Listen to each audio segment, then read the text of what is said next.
So normally it's the low rumble of the buses. Actually, I take that back. The first thing I hear in the mornings is the roar of a jet engine that Ben has in his 4Runner. But that doesn't really count as morning because there's no telling what time he is actually woken up. So the first actual sign of morning in the Watchman campground is the low rumble of the buses. That lets you know it's almost time to get out of your warm sleeping bag. This morning was tough because it was 21 degrees outside, felt like 15. Eventually in all these trips, it turns into a battle of wills. Do you want to get up and get out in the cold to take a picture, where is it, of rocks and leaves that have gathered inside the roots of a tree that I don't even know what it's called? All to be viewed by, let's be honest, just a couple thousand people at most. Of course, that's not the end goal. The end goal is not to get your picture seen, or at least in my case.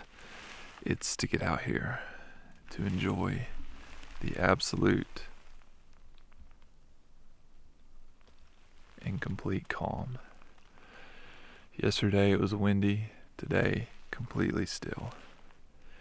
You're out here just soaking it all in. And it's cold. It's quite cold. But I decided that it was worth it to get out of the warm sleeping bag this morning, come up and set up an archaic piece of camera equipment to photograph rocks inside of a root. So that is what I'm going to do. I'm going to tell the story of rocks that have been gathered and driven downstream from flash floods, caught up in this loop this root that kind of makes a loop, and we're going to show that on film.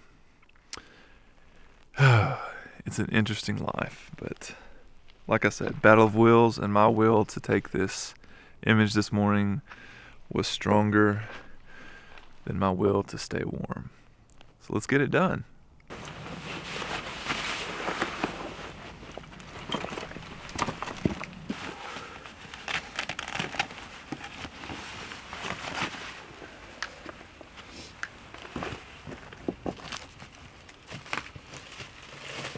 One of the advantages of large format is camera movements, and camera movements serve a wide variety of purposes. They can adjust our composition, help us adjust the plane of focus.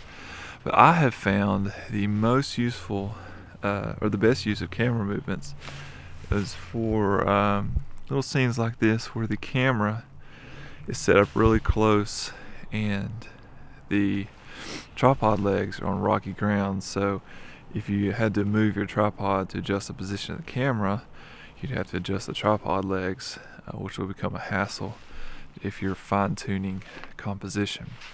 But in this case, all I've got to do is use rise and shift, and I can dial that composition in, and then once I got my composition down, use a little rear tilt to make it look like the camera is coming at a right angle to the plane that this root is in. So I've used camera movements, some images you don't, but the best use of them, in my opinion, is just fine-tuning that composition without having to move your whole setup.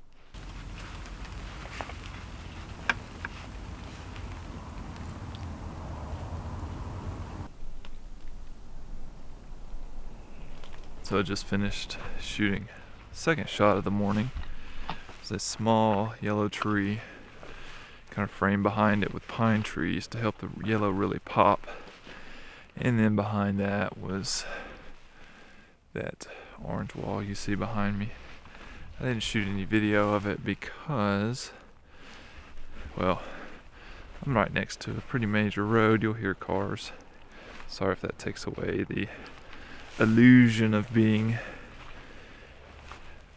away from it all. They all can't be backpacking down into Escalante, but also there was a baby crying, and not that affected me, because At one point, I had 3 kids, age 3 and under. So kids crying doesn't even bother me. One thing I've noticed is that here in Zion, this is my 5th composition, and all 5 have been on my 180mm lens, which is a fairly normal lens.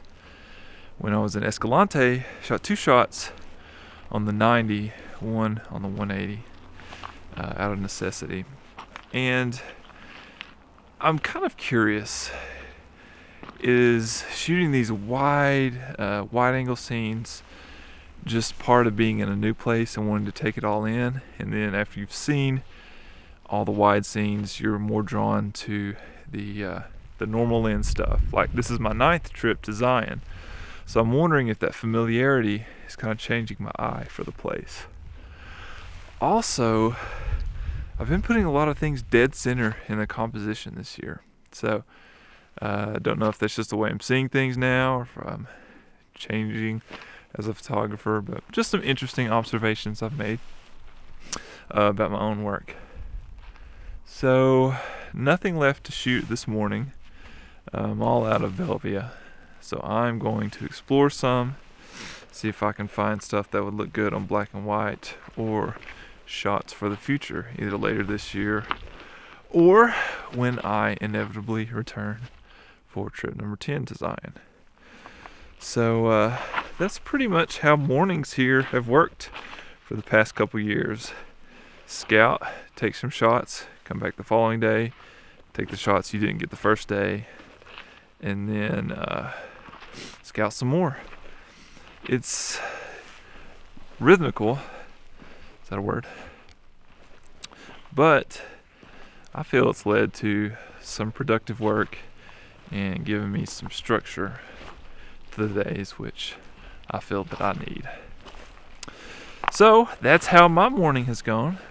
Let's see what else we can find out there, and we'll be back in a bit.